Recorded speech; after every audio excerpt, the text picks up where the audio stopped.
안녕하세요. 율법학자의 질문에 답하십니다. 오늘 본문은 마가복음 12장 28절에서 34절입니다. 28절. 율법학자들 가운데 한 사람이 와서 그들이 논쟁하는 것을 들었습니다.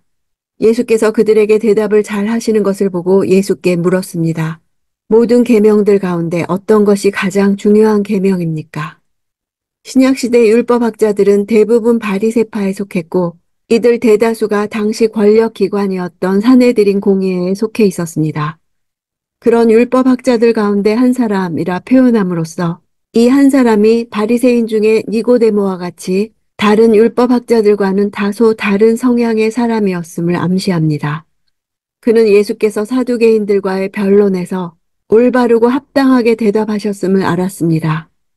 모든 계명들이란 당시 유대인들에게는 10계명이나 모세 오경의 율법과는 별개로 613개의 규정이 있었습니다. 그 중에 사람 몸의 지체 수인 248개의 뭐뭇을 하라 하는 중요한 율법과 1년의 날수인 365개의 하지 말라는 덜 중요한 율법으로 분류했습니다. 모든 율법을 다 지킬 수 없다는 사실을 알고 율법을 중요성에 따라 나눠서 중요한 율법을 반드시 지키도록 한 것입니다. 따라서 그들에게는 중요한 율법과 보다 덜 중요한 율법을 나누는 기준이 필요했고 어떤 계명이 더 크고 중요한지가 당시 율법학자들에게 많은 논쟁거리였습니다. 대표적인 랍비 힐렐은 내가 싫어하는 일을 다른 사람에게 하지 말라고 했고 랍비 아키바는 내 이웃을 내 자신과 같이 사랑하라고 말했습니다. 바리새인들에게 율법의 해석과 적용은 곧바로 대중적인 지도력을 의미했습니다. 이런 배경 속에서 율법학자는 예수에게 가장 중요한 계명에 대해 묻고 있는 것입니다. 29절. 예수께서 대답하셨습니다. 첫째로 중요한 계명은 이것이다. 이스라엘아 들으라. 주 우리 하나님은 오직 한 분이시다. 쉐마 본문이라고 하는 신명기 6장 5절의 말씀을 그대로 인용하신 것입니다. 유대인들이 아침 저녁으로 암송하는 신앙 고백문입니다. 매일 2번씩 소리 높여 암송한 유대인들에게는 가장 익숙한 것이었습니다. 유대인 아이들은 이 구절을 외우는 것으로 교육이 시작됩니다.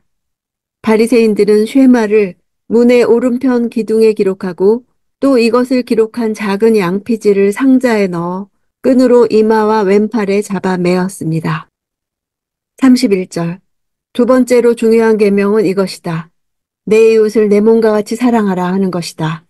이것보다 더 중요한 계명은 없다. 10계명의 둘째 부분, 즉 사람에 대한 5부터 10계명의 요약이라 할 수 있습니다. 두 번째로 중요하다는 것은 첫째 계명과 같이 중요한 계명이라는 뜻입니다. 덜 중요한 것이 아니라 그만큼이나 결정적이라는 것입니다. 예수님은 하나님 사랑과 이웃 사랑을 같은 계명으로 보십니다. 이것이 바리새인들의 견해와 완전히 다른 것이었습니다. 그들은 하나님께 대한 의무를 다하면 이웃에 대한 의무나 부모를 돌보는 것까지를 하지 않아도 되는 것으로 생각했습니다. 그러나 예수께서 완전하게 하신 율법은 두 계명을 사랑이라는 말로 연결해서 하나로 만드신 것입니다. 이것은 유대인들의 전통 개념을 완전히 무너뜨리는 것이었습니다. 하나님에 대한 사랑과 이웃에 대한 사랑은 서로 불가분의 관계입니다. 이웃을 사랑하지 않고서는 하나님을 사랑한다고 말할 수 없는 것입니다. 예로부터 사상가들은 율법과 사랑이 상충한다고 생각했습니다. 그러나 예수님은 사랑이 율법을 완성시킨다는 점을 말씀하신 것입니다. 32절. 그 사람이 대답했습니다. 선생님, 옳은 말씀입니다. 하나님은 오직 한 분이시고 하나님 한 분 외에는 다른 신이 없다는 말씀이 옳습니다. 율법학자는 가장 크고 중요한 계명에 대한 예수님의 말씀이 정확히 옳은 것임을 인정합니다. 율법학자로서 그는 그 점을 충분히 납득할 수 있었을 것입니다. 하지만 납득한다는 것과 인정한다는 것은 근본적으로 다른 문제입니다. 예수님을 트집 잡고 넘어뜨리려 했던 다른 논쟁자들은 예수님의 말씀이 옳은 것임을 알았을지라도 인정하지 않았습니다. 하지만 이 율법학자는 달랐습니다. 양심에 따라 이를 인정하고 고백할 수밖에 없었던 것입니다. 33절. 온 마음과 모든 지혜와 온 힘을 다해 하나님을 사랑하는 것과 이웃을 자기 몸같이 사랑하는 것이 모든 번제물과 희생제물보다 더 중요합니다. 이것은 유대 종교 지도자로서 성전 체제의 근간인 제사제도의 열등함을 시인하고 있는 것입니다. 그는 희생제물만으로는 죄를 없앨 수 없다는 점을 깨달았습니다. 율법의 기준이 인간으로서는 불가능한 수준이라는 점을 깨달았습니다. 이 점을 깨달을수록 복음에 점점 더 가까워집니다. 율법의 조항만을 보면 자신이 의롭게 생각됩니다. 하지만 율법이 진정으로 추구하는 마음 상태를 생각할수록 은혜와 자비가 더욱 절실해집니다. 진정한 사랑과 순종이 없는 형식적인 제사와 제물은 하나님을 결코 기쁘시게 할 수 없습니다. 그러한 제사와 제물은 한마디로 외식에 지나지 않는 것입니다. 그런 측면에서 율법학자의 답변은 지혜로운 것이었습니다. 34절.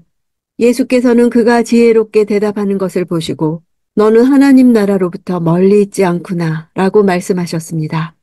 그 뒤로는 감히 예수께 더 묻는 사람이 없었습니다. 지혜롭게라는 것은 그 율법학자가 예수님의 말씀의 핵심을 깨닫는 지혜를 소유했음을 가리킵니다. 그의 대답이 외식하는 다른 율법학자들이나 바리새인들 같지 않고 진실했음을 보여줍니다. 예수님은 그가 하나님 나라에 이를 수 있는 영적 분별력과 지혜를 가지고 있음을 인정하셨습니다. 그러나 멀리 있지 않다는 것은 뭔가 부족한 것이 있다는 느낌이 있습니다. 아마도 하나님 나라 앞에서 회개할 것을 요구하신 듯 합니다. 더 묻는 사람이 없다는 것은 결국 그들은 그리스도를 심사할 자격이 없음이 드러난 것입니다. 예수님의 가르침은 명쾌하고도 완벽하고 전혀 새로운 차원에서의 율법에 대한 해석이었습니다. 그래서 아무도 그의 가르침의 권위에 도전할 마음조차 가질 수 없었습니다. 그러나 말씀의 증거가 그토록 강력해도 그들은 끝까지 예수가 그리스도이시며 하나님이신 것을 인정하지 않습니다. 그들은 진리에 대해 스스로 눈을 어둡게 하고 고의로 등을 돌렸습니다. 마가는 예수님의 이 말씀으로 논쟁 기사 전체를 종결짓습니다. 종교 지도자들은 자기들이 알지 못하는 것을 인정하지 않고 자기들이 아는 잘못된 지식으로 예수를 죽이려는 일을 포기하지 않았습니다. 그들은 이제 불법으로 예수를 체포하고 거짓으로 고소하는 일밖에 할 수 없게 되었습니다. 율법을 성취했다고 자부하는 자들에게 예수님은 하나님 사랑과 더불어 사람 사랑을 말씀하심으로써 누구도 성취했다고 자랑할 수 없는 영역으로 그들을 끌어내리셨습니다. 율법 전문가로서 윤리에는 강하나 관계에는 약한 사람들에게 이런 관계지향적인 가르침으로 사람의 본성을 드러내기 원하셨습니다. 자신의 존재를 다해 하나님을 사랑한 사람은 아무도 없습니다. 이웃을 자기 몸처럼 사랑한 사람 역시 아무도 없습니다. 자기 공로로 영생을 받을 수 있는 사람도 아무도 없습니다. 내 삶에서도 어느 상황들이 서로 충돌할 때 바로 하나님 사랑, 사람 사랑이라는 두 계명이 상위법이 되어야 합니다.